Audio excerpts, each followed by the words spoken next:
Then Sanjay led from the front. 4 years he took it forward. From 2019, I've been trying to build upon that legacy. But it still hurts that he left right in the middle of it, right when we were actually getting to enjoy ourselves. But what he has built endures, the values endure, the hunt for technology and that obsession for building an Indian engineering company that the world can be proud of, that endures. And that's how we want to remember him. Thank you.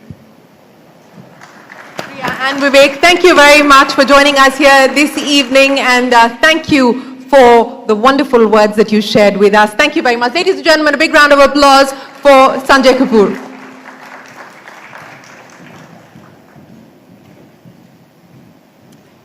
And we'll move on, ladies and gentlemen. The Breakout Brand of the Year is one of our most exciting categories. It celebrates a brand that has captured the market's imagination, disrupted established norms, and achieved phenomenal growth in a very short span of time.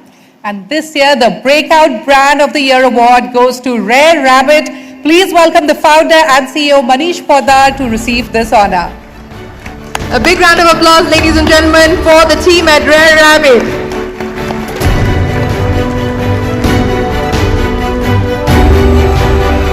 In just 10 years, Rare Rabbit has built an entire fashion ecosystem under the House of Rare, men's, women's, kids and footwear, with over 1,200 points of sale and 200 premium standalone stores across the country.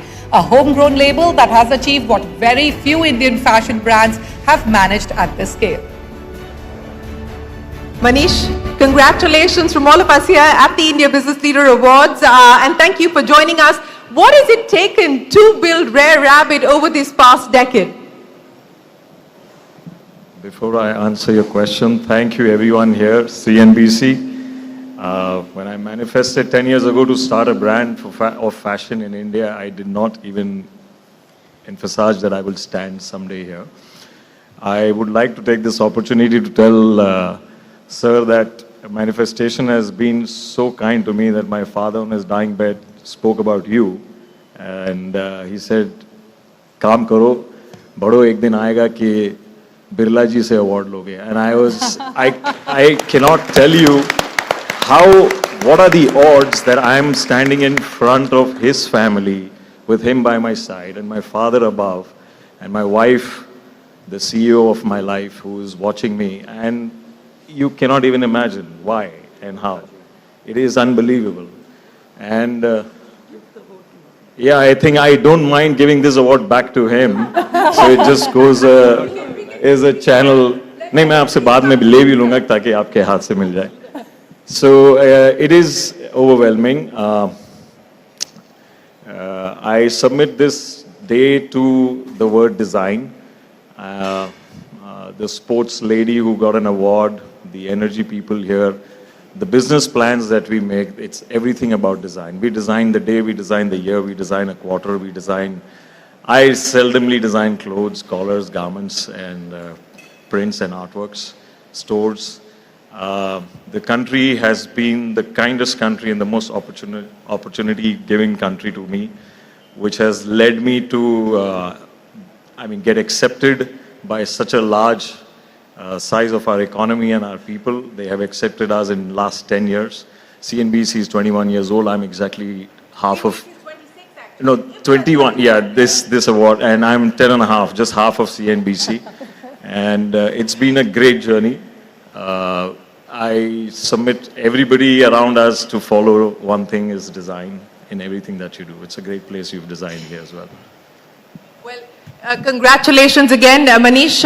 Are you designing your way to the Lal Street anytime soon? Equity markets, listing an IPO anytime soon? As one of the actors, directors, he says, "मैं ज़्यादा सोचता नहीं हूँ." So my agenda is at the moment polyester yarn and where is the pricing going to go? IPO के लिए कोई consultant आएंगे, हमको समझाएंगे, तब हम समझेंगे. But yeah, my team, I would look at the markets only when my team is ready, and my team is very rare of the industry, all hand-picked, all self-made, all first-time builders, and I'm sure they are enjoying this evening. I'm taking it on behest of them. the rare team that we have. Thank you very much. Ladies and gentlemen, a big round of applause to Rare Rabbit for the breakout brand of the year. and the power of manifestation, very, very visible here live on stage this evening. Absolutely, yeah. Well, up next, the Lifetime Achievement Award is perhaps our most significant recognition of the night. It honors a career of excellence, a lifetime of impact, and a legacy that is going to inspire generations to come. The Lifetime Achievement Award 2025 goes to Dr. Anand Deshpande, the founder, chairman, and managing director of Persistent Systems. Sir, thank you for joining us here on stage. A huge round of applause for him, ladies and gentlemen. Well, here's the man who saw the future of technology when most of India was just waking up to it. He built Persistent Systems into a global technology powerhouse, enabling digital transformation for businesses worldwide. His vision, leadership, and commitment to innovation have made him one of India's most respected technology entrepreneurs. Once again, ladies and gentlemen, a huge round of applause. Mr. Deshpande, congratulations for this Lifetime Achievement Awards. Let me start by asking you what you believe have been the values that have helped shape Persistent and made it what it is today. First, thanks a lot for this award. I'm really humbled and honored to be here. I'm also very delighted to have this from Arundhati ma'am, who I know because her husband was my teacher. So it's a long association there. So sometimes these things like happen before just manifest in interesting ways. So 35 years has been a long journey for us at Persistent. It's about being persistent. I guess that's been the biggest thing that we have been doing over the last 35 years. A business like this is all about teamwork. So the fact that we have had extremely good colleagues who have worked with me all through these years and have contributed to the company with a long-term vision and sort of being persistent and keep on the technology flag going has been a great thing. For the last several years now, I have a CEO who runs the company, and he has been pushing much harder than I have. And that has helped me get the visibility and the opportunity to do other things. So I'm really grateful to them. I must thank my family members as well, because these kinds of awards don't happen without the support of my wife Sonali, my parents, and everyone else in the family. Thank you very much. Well, you're absolutely right. It takes a team to be able to get someone to this platform and to this stage. But Mr. Deshpande, let me ask you what the headlines are screaming at this point in time. Are we in the midst of a SaaSpocalypse? Is it over for SaaS as we know it? Let me first start by saying that we are at the beginning of the AI journey. We are nowhere near the end of it, so it's very early in the game. The second thing I want to mention is that if you look at the universe of problems that need to be solved, there are so many things to do which AI now will allow us to do more efficiently, that I think we are at the beginning and in a very exciting phase. The third thing I would say is that AI is improving productivity for all individuals, for certain, and I think increased productivity for humans with the right aspiration, intention, and work ethic will allow us to do things that we have never imagined before. So I think I would not end at this point, but I would say this is the best opportunity for all of us in India to leverage our productivity and our capabilities to deliver something that we could not have imagined a few years back. So what is the mantra for persistence at Persistent? Well, of course, AI is an important aspect of where we are looking at, and we are investing in building the next generation of technology solutions for this area. And I think it's too early to write off any of these things. I think if you look at large enterprises and the universe of problems to be solved, there is still a lot of R&D and technology that needs to be built. And that's an opportunity for all of us. Thank you. Well, may you continue to build on those opportunities. Mr. Deshpande, congratulations once again, and thank you so much for joining us here. Well, clearly, IBLA is manifesting dreams. We had Manish get his award from Mr. Birla, which he manifested. And here's Mr. Deshpande getting an award from Arundhati Bhattacharya. Her husband was his teacher. What a wonderful moment it is on the IBLA stage. Thank you very, very much. Ladies and gentlemen, a big round of applause.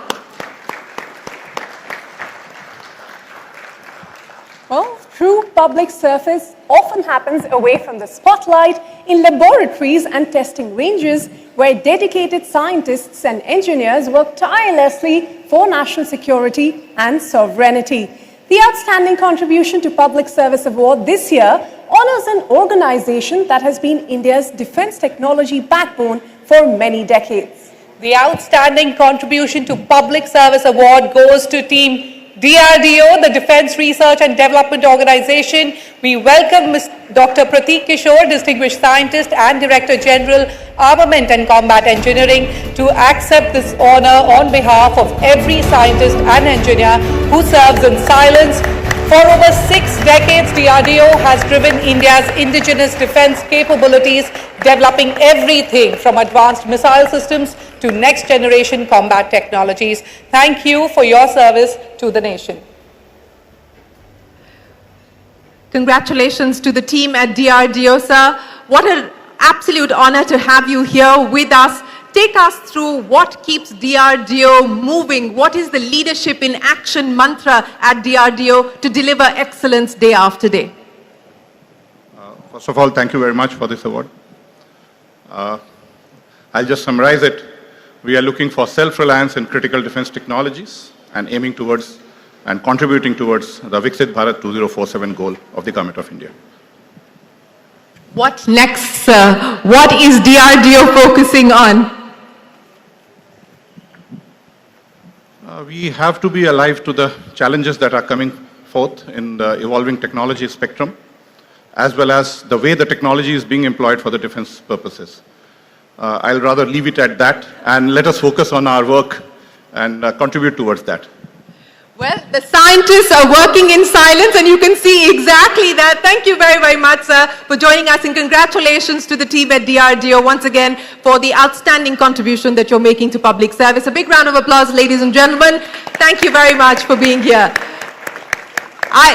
I'll also like to welcome here to the India Business Leader Awards platform, Mr. Shah. Thank you very, very much, sir, for joining us here this evening. Also, a very special guest, Gautam Gambhir in the house. Ladies and gentlemen, they're back from that historic victory. A big round of applause to Gautam Gambhir and, of course, to Shah. And you'll see them in just a moment.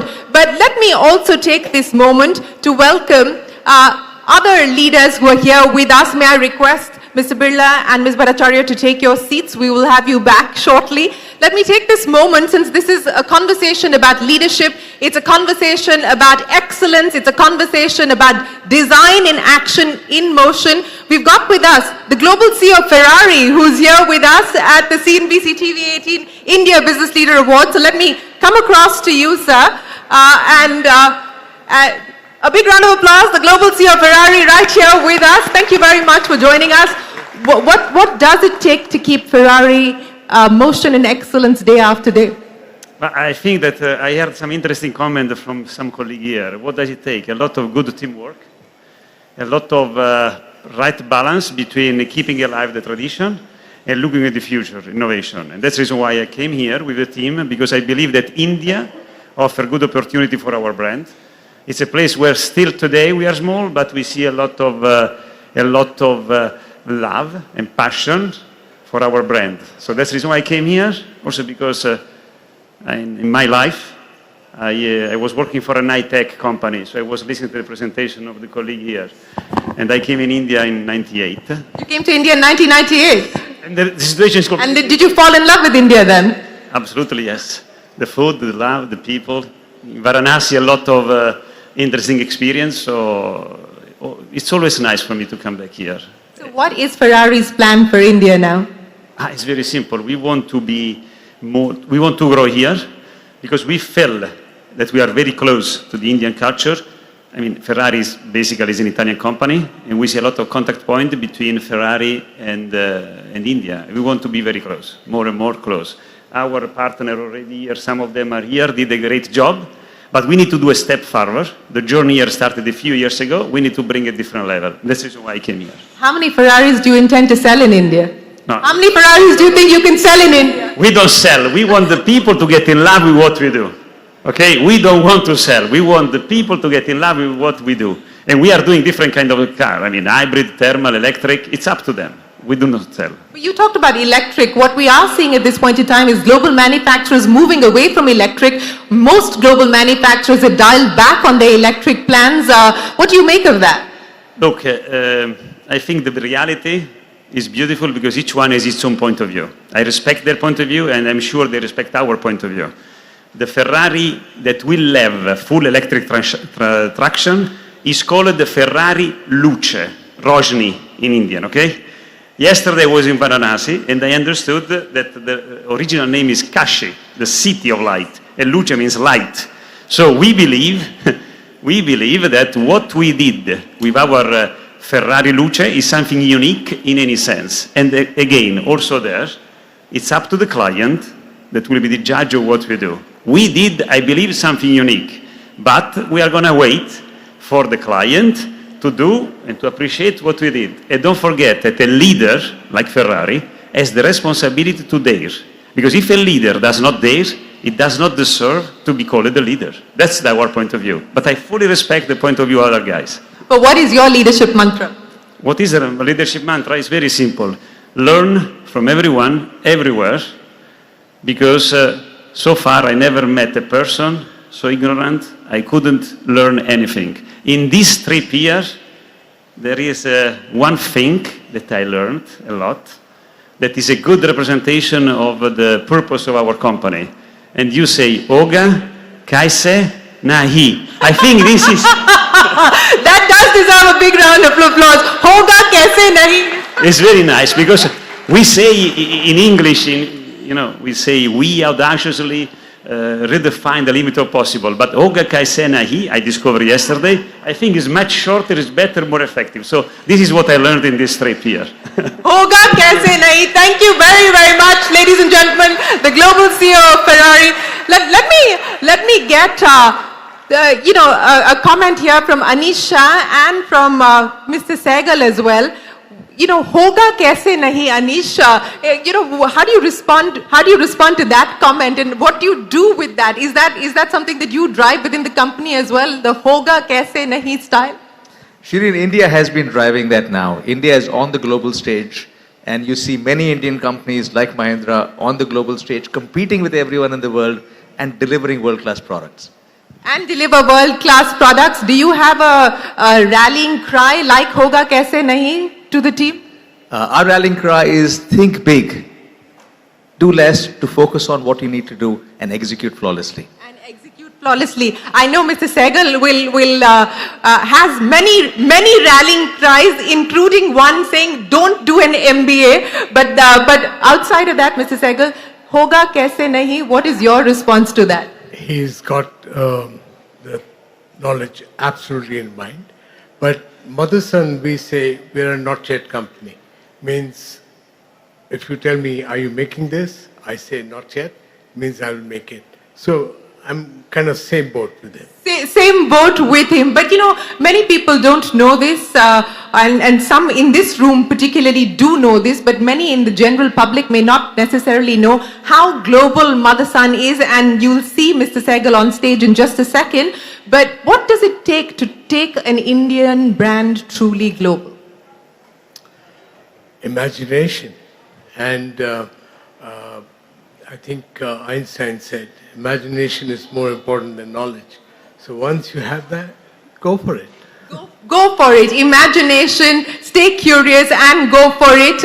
Mr. Sehgal, thank you very much. Ladies and gentlemen, on that note, I'd also like to welcome the Honorable Commerce Minister, Mr. Piyush Goyal. Thank you very, very much, sir, for joining us here this evening. I'd also like to welcome Mrs. Seema Goyal. Thank you very much, Mrs. Goyal, for joining us here this evening. Appreciate both of you joining us here. We've also got the man who's getting ready for his big IPO, Ashish Kumar Chauhan from the National Stock Exchange here with us. Thank you very much, Ashish ji, for joining us. Sir, appreciate you joining us here today. Thank you so much. Thank you very much, Shireen, for taking us through that conversation, and a very warm welcome again to some of the guests who've joined us, and Minister Goyal as well. Thank you very much for joining us here today. Ladies and gentlemen, moving on, let's move on to our next category, which is the Outstanding Sports category. the contribution to sports award, which recognizes leadership in the category. Absolutely. This award recognizes leadership that has shaped the game itself. Sport at its highest level is not just about what happens on the field. It is about the vision, the governance, and the institutional strength that make those moments possible. Well, ladies and gentlemen, it is our proud privilege to honor at the India Business Leader Awards for the second time the outstanding contribution to the cause of sport, not just in India but globally, Jai Shah. Thank you very, very much, sir, for joining us here this evening. There are moments in sport when belief comes before the victory. Moments when someone calls it before the world sees it happen. When Jai Shah said India would lift the T20 World Cup, it wasn't just confidence, it was conviction. Surya भी इधर बैठा है, हार्दिक भी इधर बैठा है, और फरवरी में क्या आपको मालूम है? मेरे को पूरा भरोसा है कि सूर्या वो सेम काम अहमदाबाद में भी करेगा और हरमन वो सेम काम लॉर्ड्स में भी करेगी. A belief not just in a team, but in the future of the game. As he stepped into a defining role at the International Cricket Council, Jai Shah has helped shape a new chapter for world cricket. One driven by growth, opportunity and inclusion. Championing historic steps like gender parity in fees, in prize money and facilities, expanding the global stage for women's cricket. हमने बहुत सारे decision लिए और बहुत सारे मुकाम भी पाए, जिसमें हमने डोमेस्टिक स्ट्रक्चर को स्ट्रेंथन किया, हमने पे पैरिटी किया, हमने WPL का लॉन्चिंग किया, हमने नेशनल क्रिकेट एकेडमी बनाई जिसमें 20 लाख स्क्वायर फीट कंस्ट्रक्शन है, जिसमें सारी फैसिलिटी है. He strengthened the foundations of the sport across nations. At India Business Leader Awards, we celebrate a leader shaping the future of cricket and a triumph that will be remembered for generations. Ladies and gentlemen, may I please request our Honorable Commerce Minister, Mr. Piyush Goyal, to please join us up on stage and do the honors, sir. Thank you very much for joining us here at the India Business Leader Awards.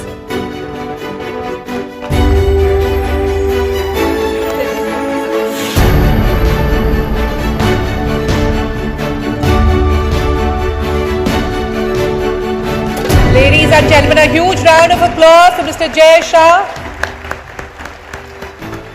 Mr. Shah, please, the podium is all yours, sir.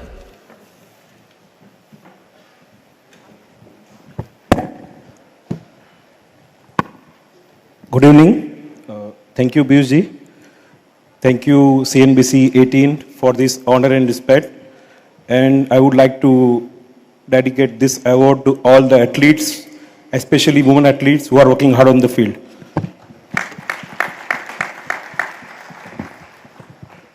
सबसे पहले सूर्या, गौती भाई और सारे team India के player, मैं आप सबको बहुत बहुत बधाई देना चाहता हूं.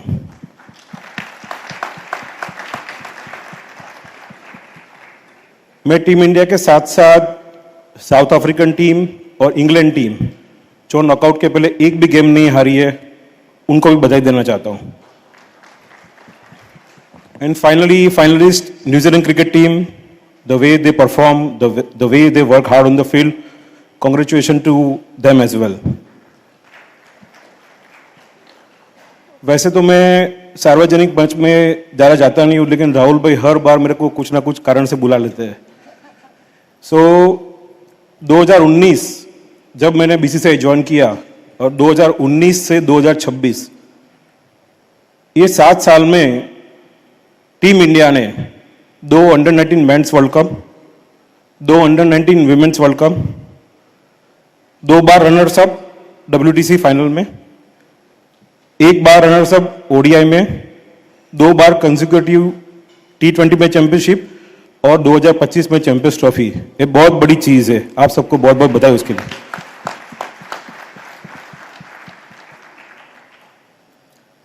और मेरे को याद है क्योंकि मैं क्रिकेट को 1998 से फॉलो करता हूं और एज एडमिनिस्ट्रेटर 2009 से मैं क्रिकेट संभाल रहा हूं. जैसे एक टाइम पे ऑस्ट्रेलिया का टाइम था कि ऑस्ट्रेलिया मतलब जीत, ऐसे टीम इंडिया मतलब जीत, ऐसा आज हो गया है।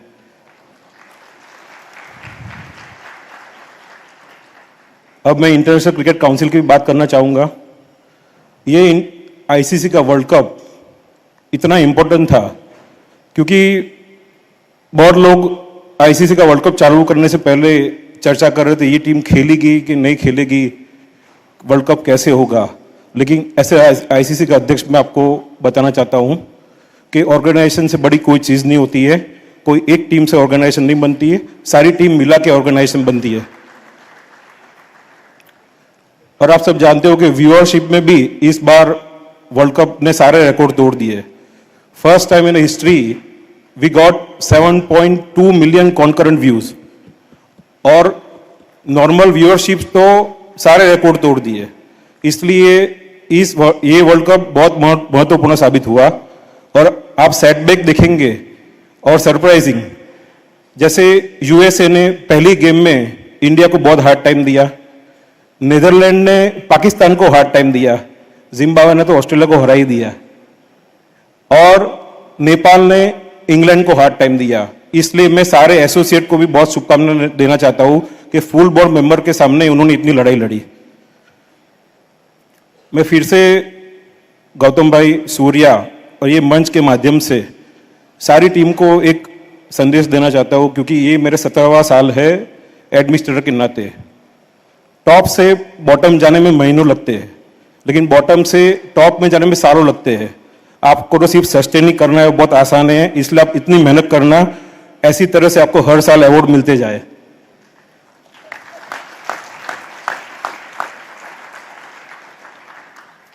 और जब मैं बीसीसीआई में था तब मैंने 2028 के ओलंपिक तक प्लानिंग की थी, लेकिन सूर्या मैं भी चला गया, मैं आईसीसी में आया, मेरी जगह बीसीसीआई में और लोग आए। आप सबको मिलके 2030 की भी तैयारी करनी है, 2032 की भी तैयारी करनी है, 2036 कहाँ आने वाला आपको मालूम है, उसकी भी तैयारी करनी है।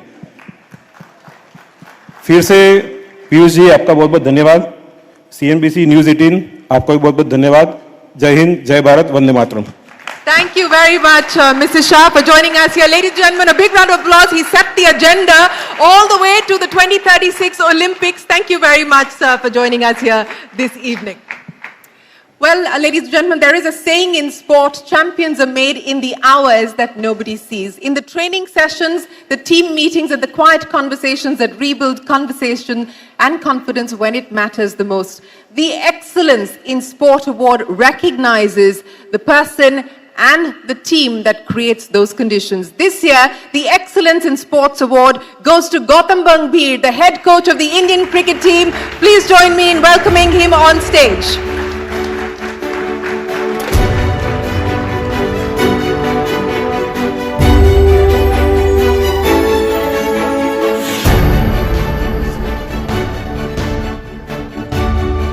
Congratulations, Gautam. The mic is all yours.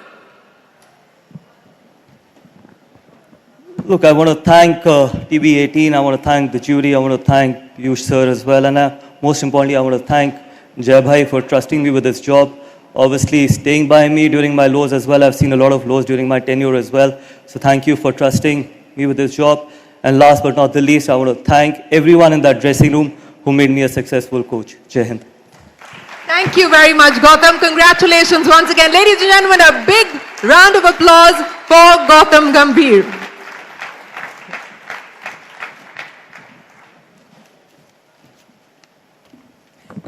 Thank you. Thanks so very much, Shireen.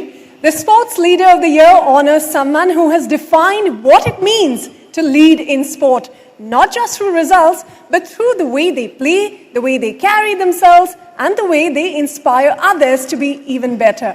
The Sports Leader of the Year award goes to Suryakumar Yadav, captain of the Indian T20 cricket team.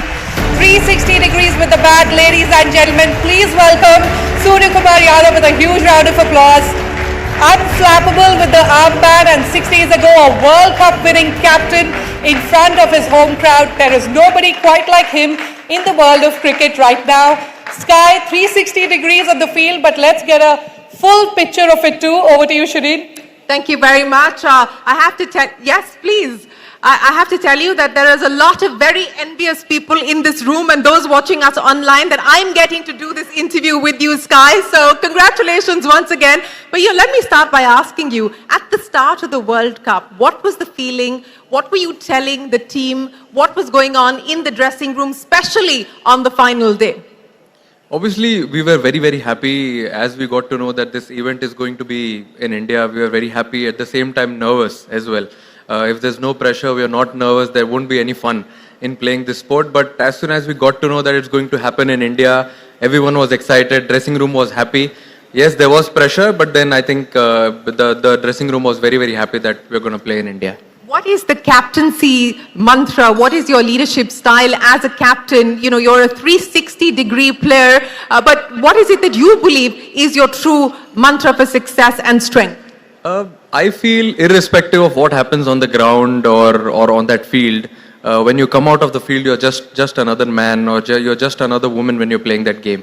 So you can't carry, irrespective if you're doing well, not doing well, to your home, to your friends, to your family, just leave it on the ground. All those small things, I think that really matter to me. And that dressing room, I think it's very important to hear everyone out. The freedom of speech, that is very important, that dressing room. We listened to everyone, what they wanted, but yeah, at the end of the day, the goal was same. The goal was the same, but you talked about the freedom of speech and the fact that it's a very democratic culture as far as the dressing room is concerned. But at the end of the day, how do you make sense of all the opinion that comes your way, and how do you decide what decision to take? See, sometimes it's a good headache to have, listening to everyone, because yes, everyone has different ideas, different plans. But we have to be on same page. A goal is one, so everyone moves in a perfect direction. But yeah, there's a lot of fun, banter, good decisions being made. Sometimes people won't be happy as well. But yeah, that's a very happy dressing room. What was your most memorable moment of this World Cup? Lifting that trophy at the Narendra... Outside of that!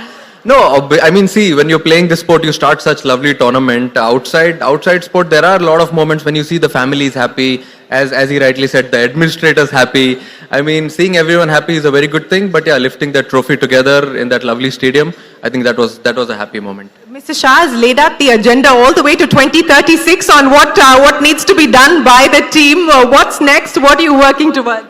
I think after this, definitely 2028 LA Olympics is definitely on the cards, because that cricket is entering in that event for the first time. It is going to be very special. Yes, we relax for a bit for some time, but then we start our journey to achieve something special in 2028. Olympic gold? Definitely Olympic gold is on the cards, yes. And Olympic gold. Sky, thank you very, very much for joining us here this evening. Ladies and gentlemen, a big round of applause for the Indian skipper. And many congratulations once again to Suryakumar Yadav and our entire team. In fact, thank you, Mr. Shah, as well, Mr. Gautam Gambhir, for being with us here. And we'll thank you, Shireen, for taking us through that conversation. Honorable Minister Piyush Goyal, we request you to please join us back here on stage for a very special conversation. Joining him is Bodhisattva Ganguly, the Group Consulting Editor at Network 18, to take this conversation forward. Over to you, gentlemen.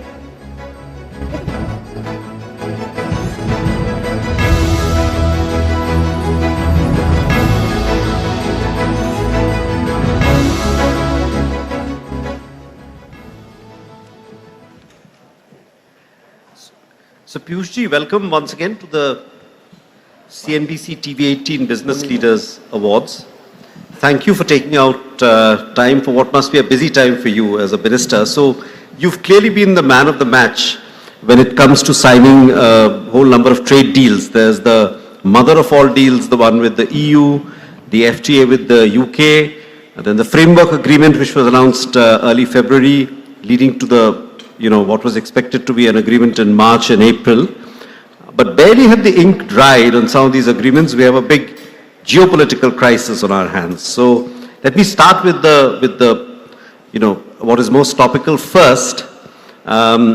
Your first reactions to the geopolitical crisis, has the government worked out any estimates of the impact on GDP or inflation, the direction of the rupee? I think India is a very resilient country, a very strong economy with good fundamentals, and I'm very confident that while we have a war raging on, I'm not an astrologer and can't predict how long it'll run.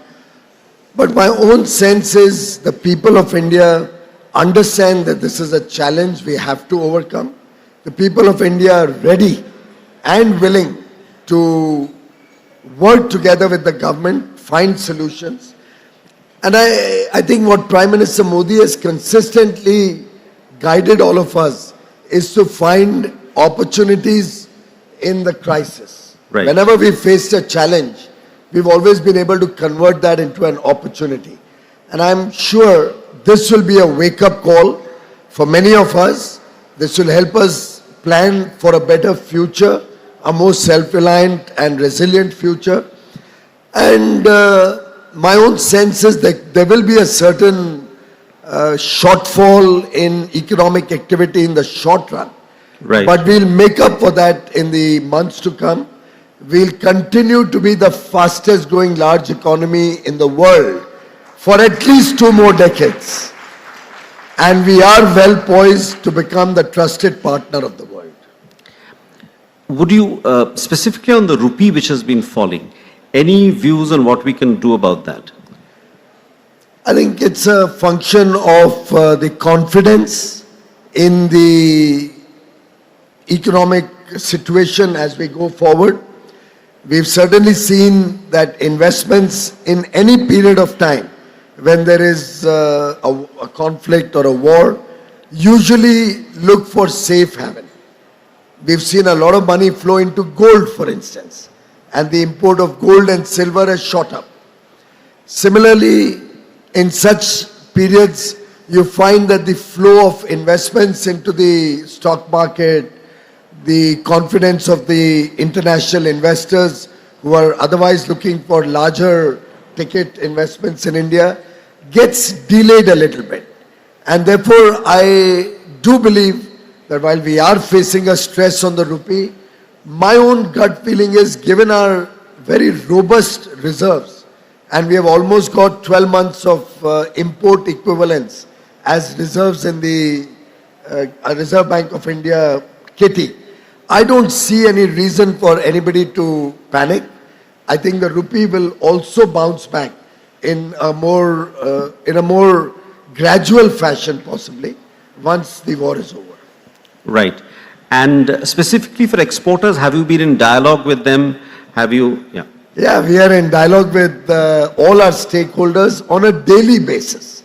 So as soon as the war broke out, by the second day, the Commerce and Industry Ministry was on the job. We set up an interministerial group which covered all the various stakeholder line ministries. We've been engaging with all the export promotion councils on a daily basis. Right. We have a 24-hour helpline ready to resolve any issues. And we are continuously coming up with the standard operating procedures to help any cargo which needs to come back, to see how we can have customs support or port support to ensure exporters don't face any problem, or importers for that matter, because there are many components we need to import also. And the Commerce Ministry has also worked out certain schemes which will help create an insurance cover should any export cargo be damaged or lost or even inordinately delayed because of the Red Sea problem or the Strait of Hormuz problem, right, or the shipping line difficulties. We are working on a scheme on that. We are doing the interministerial consultation. Next week we'll be coming out with some more concrete action agenda to support the exporters. In general, what would you, because there is obviously some concern among India Inc. In this room. I mean, they're worried about demand destruction. They're worried about, for example, the shortfall in natural gas. Some industries are being affected. So what is your message to them? What can you say to reassure them? Well, I think the Petroleum Ministry and the Ministry of External Affairs has been very candid and upfront in sharing with both the people of India and also particularly with business that obviously when there is a war, there are going to be problems, there are going to be challenges. We all in this room jolly well understand that. Having said that, the good news is on crude oil, on fuel, we are pretty well placed. We have good stocks in hand. So you've seen there's been absolutely no disturbance of any sort on the crude or the fuel front, petrol, diesel, aviation fuel. We've in fact ramped up kerosene production so that should there be any delays in LPG supplies, we'll be able to make it up, give alternate cooking medium to the common man. Incidentally, we are also covering through imports from diversified sources the requirements of LPG and LNG also. Right. But we all know that the major chunk of gas came from the Middle East. And the shipping times were barely 3 or 4 days, at best 7 days, when these shipments of gas came into India. Now we have to diversify to sources which are significantly far away from India. So Canada, the United States, possibly Russia. We are looking at various sources of alternate sources which will feed the requirements of India. What we have only done is to increase the time between two cylinders that a person can take. And of course, there's been a short term, it's more a supply demand time issue. It's not an issue of finally the availability as much as the timing to be able to give enough shipping time for these gas sources to reach India. And therefore, I see no reason to panic. I wish people would understand that we are in a war situation. They should not hold gas cylinders. And should that message go down to the people, and media can play a very important role, sorry, rather than showing a very negative picture on media, I hope all of you get together, show some nationalist spirit, of course, educate the people that there is no reason to panic, stop hoarding, and then I don't think there'll be any cause for concern. Yeah. No, that point is well taken. Just one last question. So, are there contracts we've already entered into with some of the suppliers, the US, Canada, Russia? It's a continuous process. Right. Already the people are aware that the government has been looking to diversify its sources of energy. That has been the stated goal of the government over several years. And we have accelerated that process, and many contracts have been entered into. Many have started shipping supplies from new alternatives. And my sense is, A, the war may not last very long. B, even if it should, the alternates and diversified sources should be able to meet our requirements in the very near future. Yeah, we hope you're right that the war should not last. Hopefully in a few days it should be over. But we'll see. Just one more question. We were doing an FTA with Israel. We had started talks, and also a wider FTA with the GCC countries, right? We have one with the UAE already. What is the status of those post the conflict? Of course, I'm sure all of you are aware that the 9 free trade agreements that we have entered into under the leadership of Prime Minister Modi in the last 3.5 years cover 38 prosperous and developed countries. I mean, the least of them is Mauritius, where the per capita income is below $20,000, but they are largely into tourism and financial services and don't hurt the Indian economy, they only complement us. All the other 37 have high per capita incomes, most cases $30,000, $50,000, $60,000 per capita. Some of them 90,000, 100,000 like the United States or Switzerland, or even $200,000 per capita in Liechtenstein. All of this has opened up huge avenues and have given us a global footprint where we have preferential market access for 2/3 of global trade. I think never before has India been so ambitious, so self-confident, and been willing to negotiate from a position of strength as we have in the last few years. These 38 economies will help us expand both our goods and services business, will help us attract large pools of investment and hopefully strengthen the rupee going forward very quickly, because many of these FTAs also have a committed FDI component and large amount pools of capital for innovation, for manufacturing are expected from there. And as we speak, I have 6 new free trade agreements going on in my office. We have Israel, where we launched negotiations some time back when I had visited Israel. We have the GCC, we already have Oman and UAE. Now all the 6 GCC countries, the Gulf countries, want to have a FTA with India. We are already in dialogue with Chile and we are already in dialogue with Peru. We are looking at Mercosur for a free trade agreement against a small PTA, preferential trade agreement, that we had in the past. There's dialogue with Mexico, which is still at the initial stages, but in the later part of this year, we hope to launch a Mexico engagement. SACU is another area, the South Africa-led union, where we are looking at possibly working to create a trading relationship. I had the Korean minister with me yesterday. We have a free trade agreement very badly negotiated by the Congress government. Which you are trying to renegotiate. And I'm in public, I mean, it's not nothing I'm saying for the first time or politicizing the issue. I think every businessman in India knows that the Japan, Korea and ASEAN, the 3 FTAs the Congress did, all 3 have hurt India. We've hardly seen any significant increase in our exports. We've only seen greater amount of imports coming from these 3 geographies. So we've already started negotiating with Korea for a more balanced and fair FTA.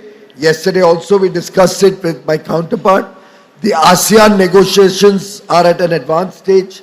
Japan has still not started renegotiating, but it's very high on our agenda. So all in all, we are looking to have greater investments, greater trading opportunities, greater amount of countries with whom we can provide services, so that young India, full of aspirations, full of talent, full of skill, becomes the growth engine of the world. Okay, one last question on the Indo-US FTA. How does the US Supreme Court ruling change things? Will there be a delay? Because... Well, I think we had a very, very robust and good free trade agreement that we had, the first tranche of it, we had finalized with the United States. I think it was possibly on 3rd of February that we announced it. I'd like to just specify for some of you who may not be familiar with free trade agreements.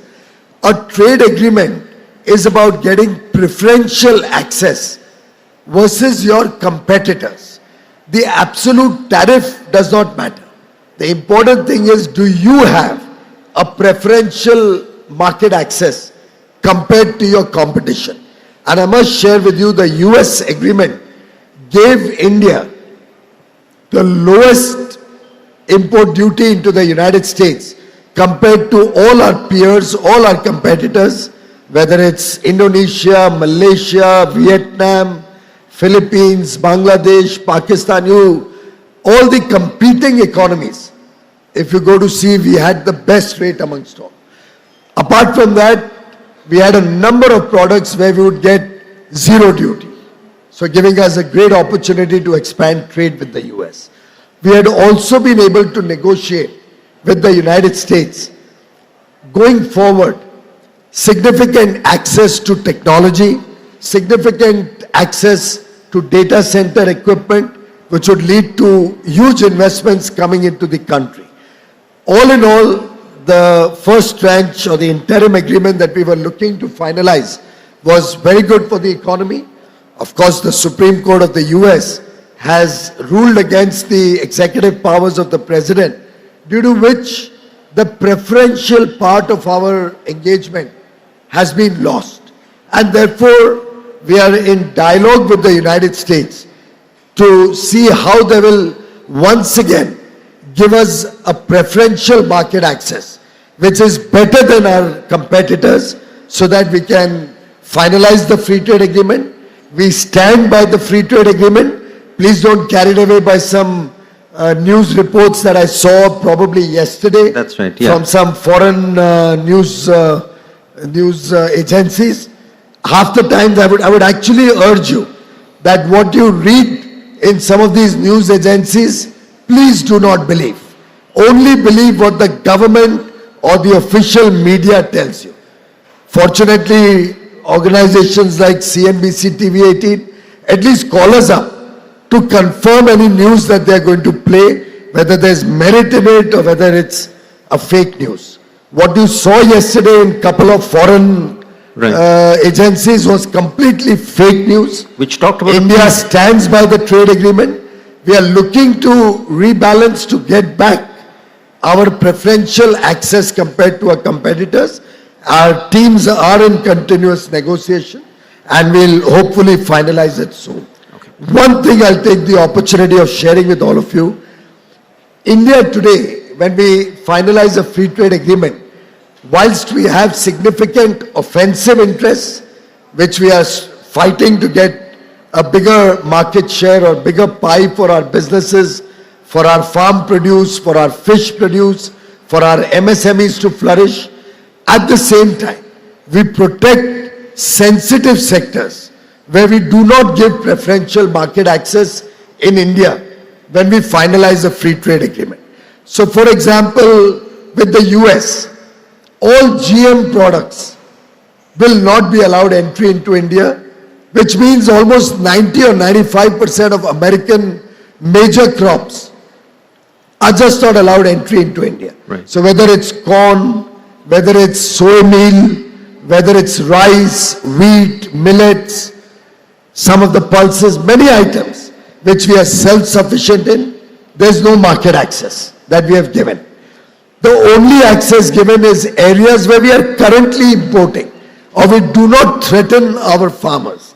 And I think this is a loud message that India is the only country in the world, and I repeat, India under Prime Minister Narendra Modi, and thanks to all of you who are the backbone of this strong economy, who are the trusted partners of businesses around the world, thanks to each one of you and all those beyond this room, we are able to get free trade agreements with the European Union, 27 nations, with the United States of America, with the United Kingdom, with the 4-nation EFTA bloc, with Australia, with New Zealand, all of these without opening our dairy.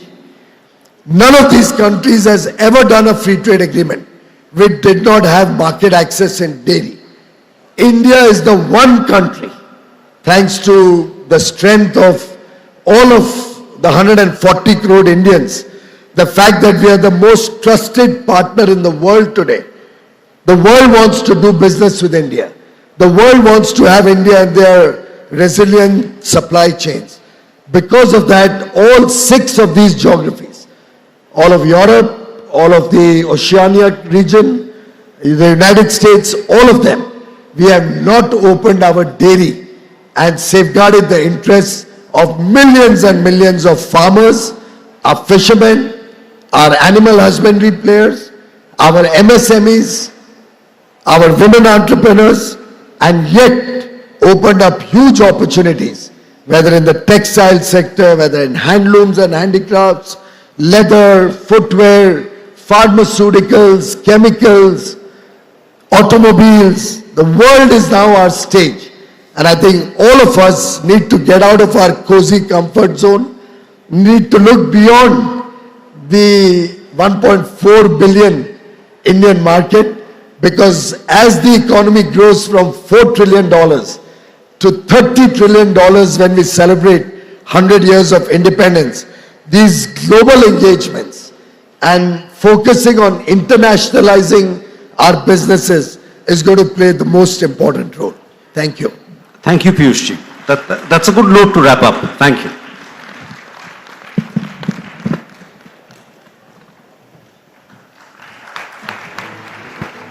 Minister Piyush Goyal. And that was a comprehensive and I must say an optimistic picture of where India's trade story is headed. Thank you, sir, and thank you, Bodhisattva. Requesting Shireen to kindly join us back on stage.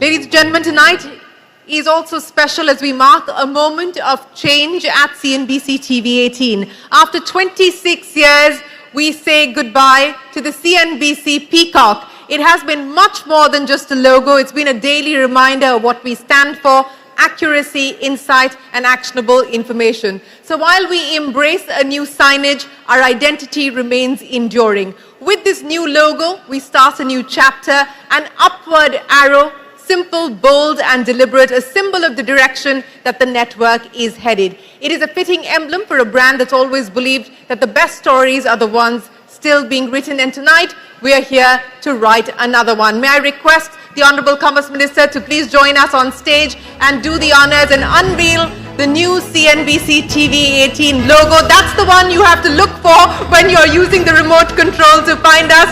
Sir, request you to do the honors. You'll just have to press that and...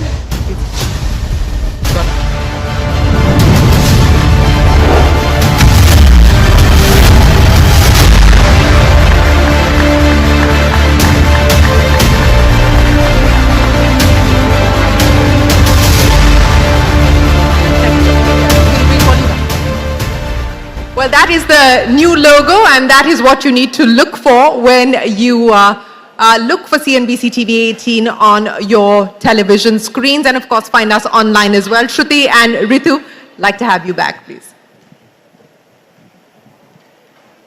Thank you, Shireen. Moving on, we are immensely grateful to Honorable Minister Piyush Goyal for being a part of this new leap that CNBC TV 18 has taken tonight. Thank you, Shireen. Thank you, sir. Requesting sir to kindly come back on stage, please. Thank you, Honorable Minister Piyush Goyal. Now, to present the next set of awards, we invite a stalwart of the banking industry, P.D. Singh, who is the CEO of Standard Chartered India and South Asia, to join Honorable Minister Piyush Goyal on stage. Let's welcome him with a big round of applause.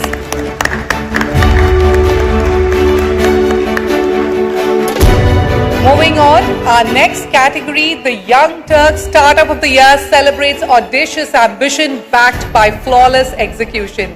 This award recognizes a company that has helped define one of the fastest growing sectors in India's digital economy, quick commerce. And the Young Turk Startup of the Year award goes to Zepto, and we invite the co-founder and CEO Adit Talicha to please come on stage to accept the award. Now, in just a few years' time, Zepto has built a dense network of neighborhood fulfillment centers, reimagining how urban consumers access everyday essentials, turning near-instant delivery from an experiment into a very scalable business. Ladies and gentlemen, a big round of applause. He started a company when he was all of 18, and 10-minute delivery to Dalal Street. Adit? Well, before I answer that question, I just want to thank Shri and the CNBC team for having me here. It's a great honor, and I'd like to dedicate this to our team. I'm nothing without my team, so thank you for having me.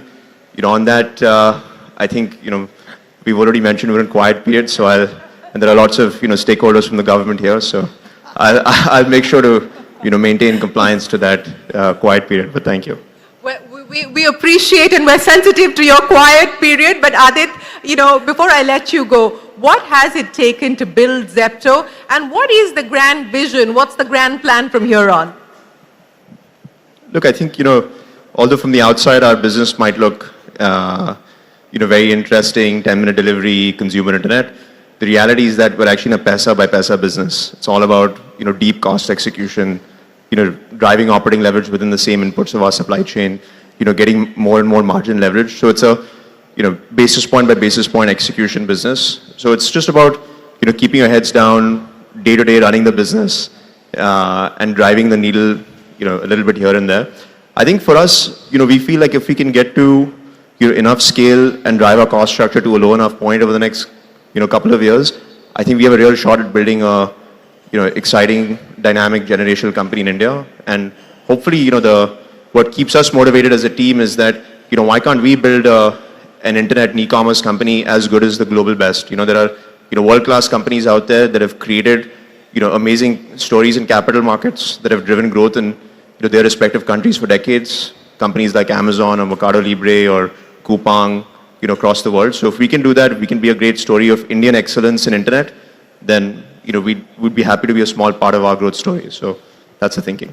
Well, we wish you the very best of luck as you take the internet story global. Before I let you go, how old are you now, Adit? I think, judging by the picture, you still use of me, I'm still 19. I'd request all the journalists here to stop using that picture. That was from a long time ago. I'm now 23, so, it's been a long time.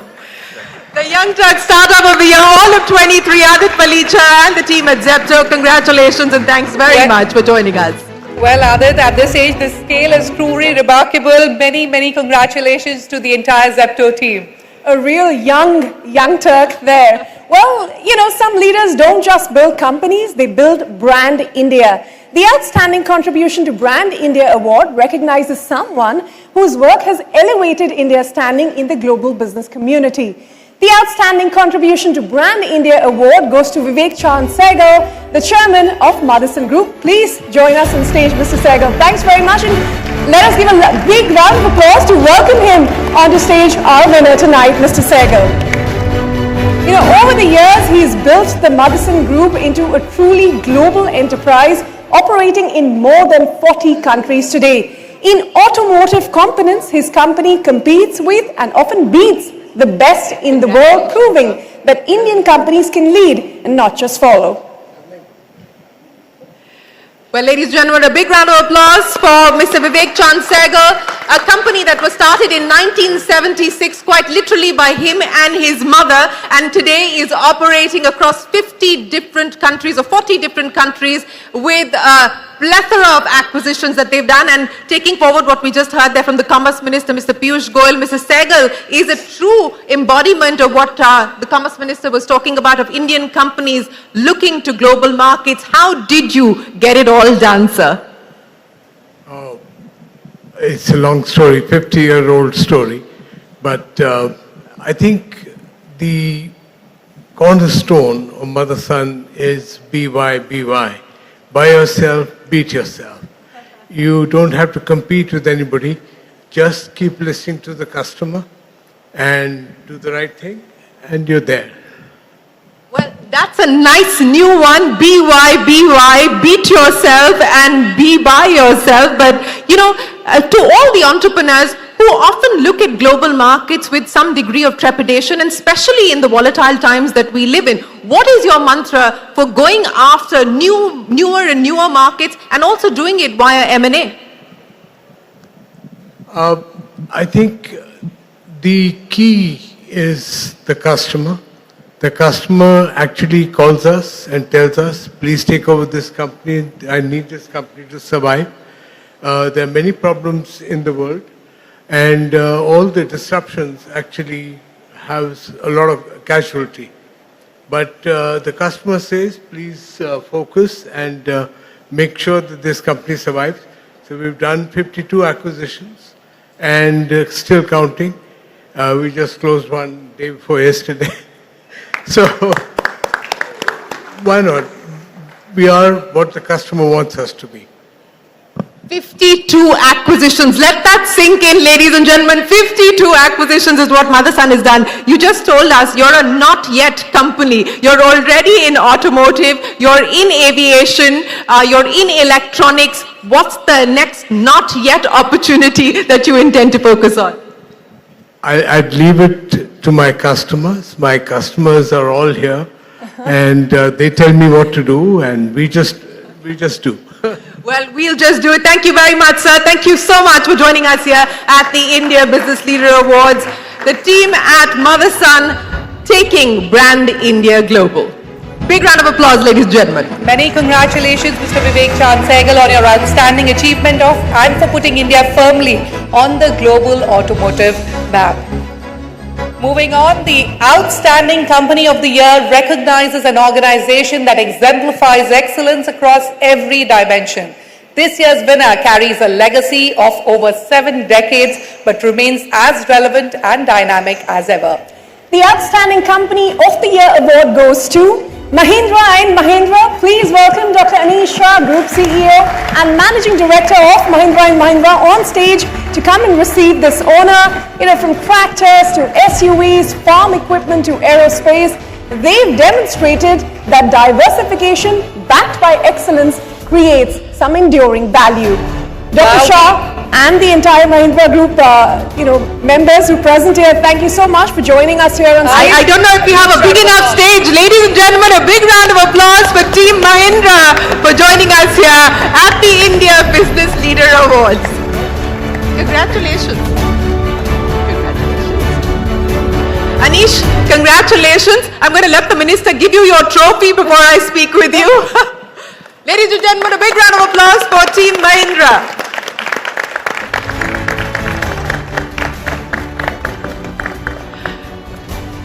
Anish, so what's the mantra for success from here on? You've already achieved a lot of what you had promised to do in the last few years. What's next now for the team?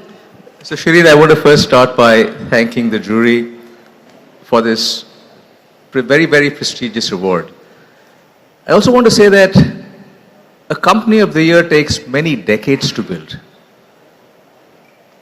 Any monument, any institution requires a vision, it requires a foundation and many skillful hands. And therefore the credit for this goes to all our associates and our leaders over many decades. In particular, Anand Mahindra, whose vision helped build the Mahindra Group to where it is today. His passion for R&D, for technology, for design is at the core of our products and services right now. Our foundation is our purpose. And our secret sauce is our team. And a culture of collaboration and teamwork, and which is why you see all of them here today. We could not take it without everyone here. This is something that belongs to everyone here. I would personally like to acknowledge my wife, who's taught me EQ and leadership and everything that comes with it. Snail's here in the audience today. And my parents, who taught me how to dream. And where we go from here, to your question, Shireen, is, as I tell everyone, we keep our heads down and do what we have to do. There is a lot we have to achieve. There's a big wide world out there. So with your guidance, we've done very well in many areas, and thanks to a number of FTAs you've created, we aim to take full advantage of that and have our products go to many parts of the world. We believe we have world-class products today, and that's the next step for our journey. Well, we wish you the very best of luck with your plans to go global. Again, congratulations to all of you at Team Mahindra for winning the Outstanding Company of the Year. Thank you very, very much for joining us. Ladies and gentlemen, a big round of applause for the team at Mahindra.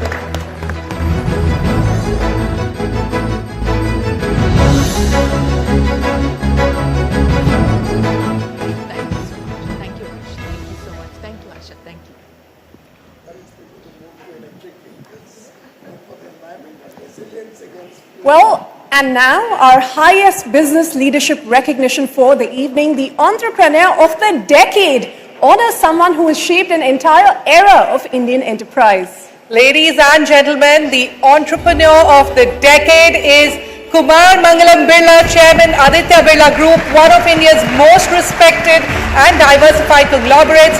Please join me in welcoming him with a huge round of applause.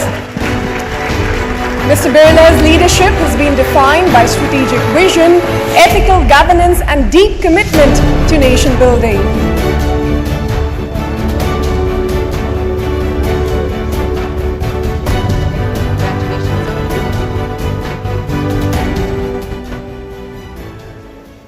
The Entrepreneur of the Decade, ladies and gentlemen, Kumar Mangalam Birla. Mr. Birla, the numbers tell the story. The decade that you've steered the group through, why don't you share that with us? So before that, Shirin, I'd like to just thank the people who have really, because of who I stand here today. Firstly, I don't know how many of you know, but Piyush is a CA and he's a silver medalist. I too am a CA, but I just kind of made it. So admiration for him goes back a very long time, and it's great to receive this award from a dynamic minister and someone who's a dear friend. I want to thank CNBC. I was racking my mind. I think I got your Best Leader of the Year award about 10 years ago. CNBC clearly believes in long-term investing. Entrepreneur of the Decade, I must say, is a bit of a misnomer for us at the Aditya Birla Group. We believe in a more distributed model of leadership where leaders across the length and breadth of the company take fairly large entrepreneurial bets fairly regularly, and therefore, with a heart full of gratitude, very happy to take this on behalf of a very large group of very committed and very talented entrepreneurs. The last 10 years, I think that it's been they say that, a week is a long time in politics, and it would be fair to say now that a day is a long time in politics. But I always feel that a decade is a remarkably short time in business. Having said that, in the last 1 decade, we have grown rapidly. We have grown on the back of the Indian economic boom. We have also scaled up our businesses to global leadership positions. If I can give a few examples, for example, our next cement unit commissions in 2 weeks. With that, we reach a capacity of 200 million tons. Thank you. That makes us the largest selling cement company anywhere in the world.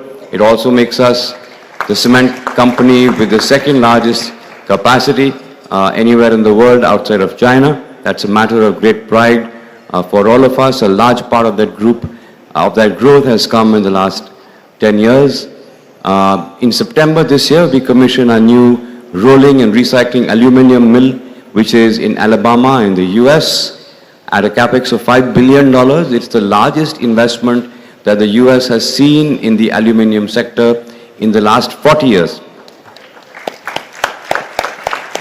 In the last few years, we've also launched and rapidly scaled up four new businesses.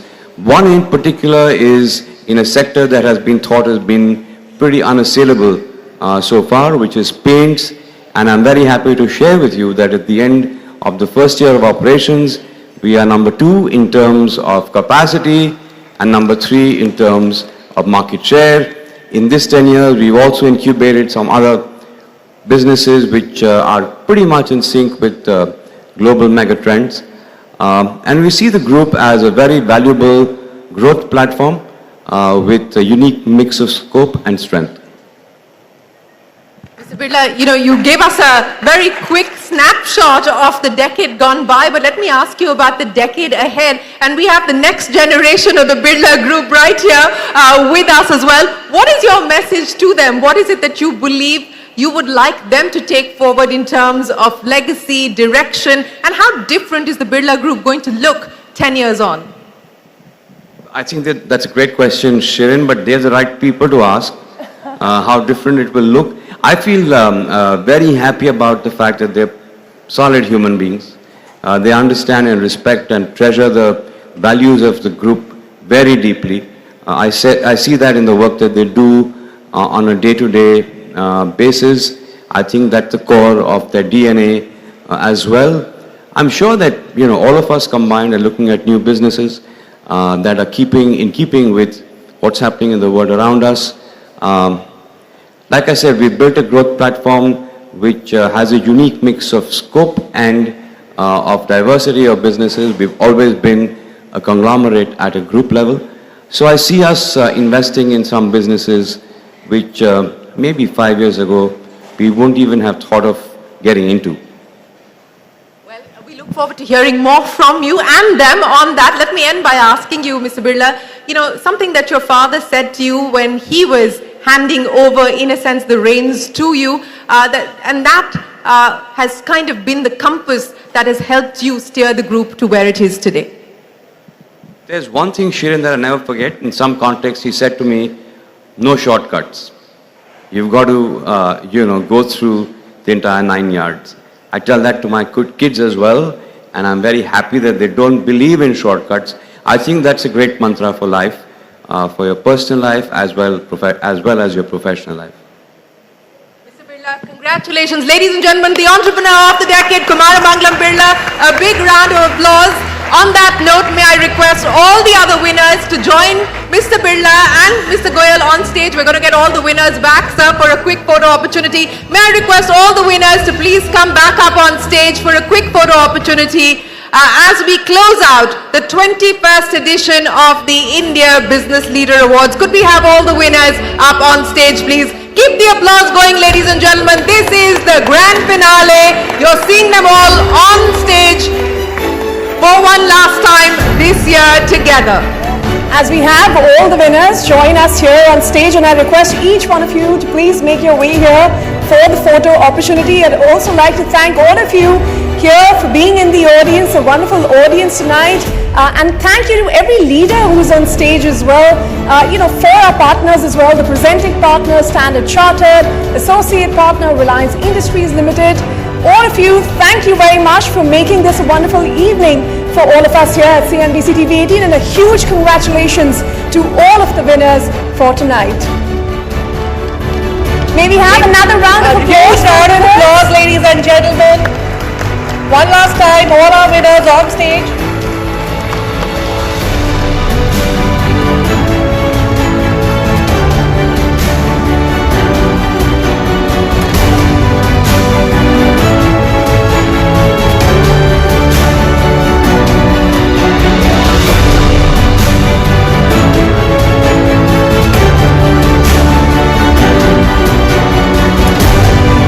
Thank you all very, very much, and a huge congratulations to each and every one of you again for this award. Thank you all.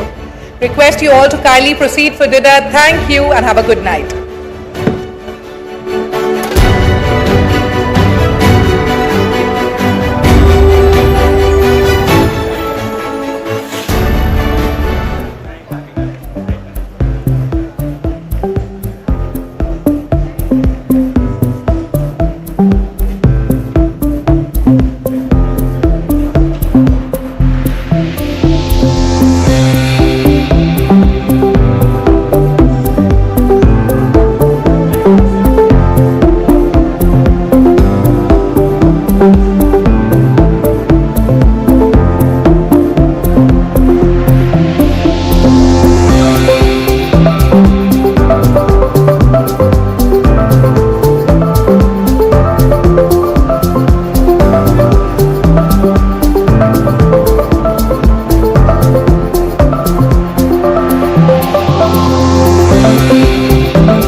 Bomb shelters पे जाते हैं, यही वजह है कि यहाँ पे ज्यादा जानी नुकसान नहीं होता है।